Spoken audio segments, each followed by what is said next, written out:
Berserk Boy, a game heavily inspired by the video game classics I grew up with, is the answer to one of the lifelong questions that my childhood self has been asking for years.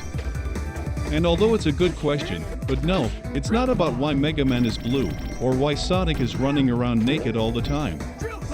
What we have here is what Mega Man and Sonic would look like when you mash them together.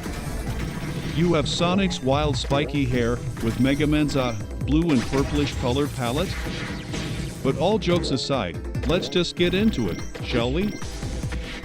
Berserk Boy Games, the independent developer for Berserk Boy, brings a classic take to a high-speed 2D action platformer featuring Metroidvania elements.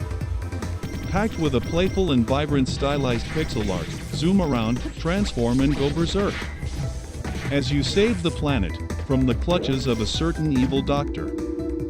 It features pretty much what you'd expect from a Mega Man title, but without the Mega and the Man in the actual title. Funny, I know.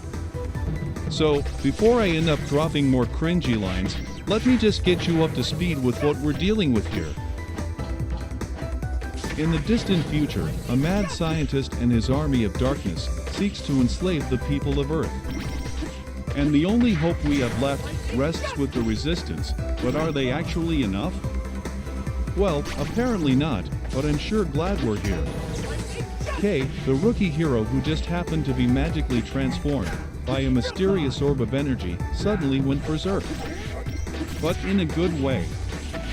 So, with his newfound powers, he goes zipping around like Sonic and transforming to different forms like Mega Man in their fight against the diabolical Dr. Genos as they collect all the Berserk orbs to stop his evil plans.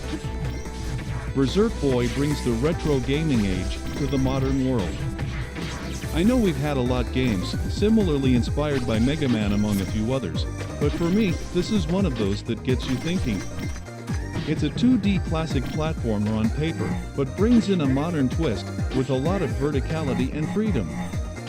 While most games in the 90s feel restrictive in how they operate, Berserk Boy feels like a breath of fresh air as you play through it. You've got your basic dash attacks that does just what it says it does, but having to choose the direction and angle where to dash made me feel like an actual rebel. All that power and freedom to even chain dash attacks after every successive hit on enemies is just too darn good and, forgive my language, addictive.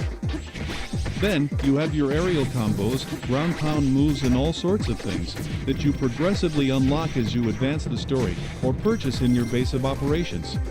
Fighting enemies is as straightforward as using your dash attacks or attacking them with a series of damaging moves from your arsenal. Most of them are easily dispatched with 1 or 2 hits, but if all else fails, do what a certain red jumpsuit plumber would do. However, boss battles are where the challenge lies. Bosses here, much like any other, provides a good amount of challenge with unique mechanics and attack patterns. But considering how much freedom you have when it comes to movement and the like, avoiding attacks and retaliating is still very much on the easier side once you've got their patterns down to a T. Traversal and exploration also bring a lot of excitement for the game. There's a lot of unique little interactions as you explore the vast and varied areas you visit from mission to mission. And as you unlock new transformations, new mechanics are also added. Flame Drill, for example, allows you to dig underground to slide through certain areas, while in some cases, you'd use it to avoid certain attacks that would otherwise kill you, something that I had to learn the hard way. Ice Kunai, on the other hand, allows you to latch on to certain objects in the level to get to the other side or use the Kunai ability to open up certain paths specific to it. These interactions and unique mechanics as you explore the world are just the things that made Berserk Boy a blast to play, as it becomes an exciting battle of reflexes as you chain together certain elements and transformations to progress. The art style is both vibrant as it is playful. However, embracing the style that they went for is an entirely different thing. While the early levels within New Hope City is not entirely out of place as a futuristic themed city, areas like the snowy biomes and the jungle feels a tad bit too disorienting. It's the kind of thing where you end up finding a bit too much stuffs that don't belong. Then again, I guess having humanoid robots living in a jungle area is already out there. There's a lot of variety though, so that's a thing. Berserk Boy is a fun take of the classic formula of action platformers. It brings its own twist, and modernizes itself while also giving you a taste of freedom, where the movement and traversal elements left its mark for me. However, for all its grandeur, Berserk Boy is not the perfect game.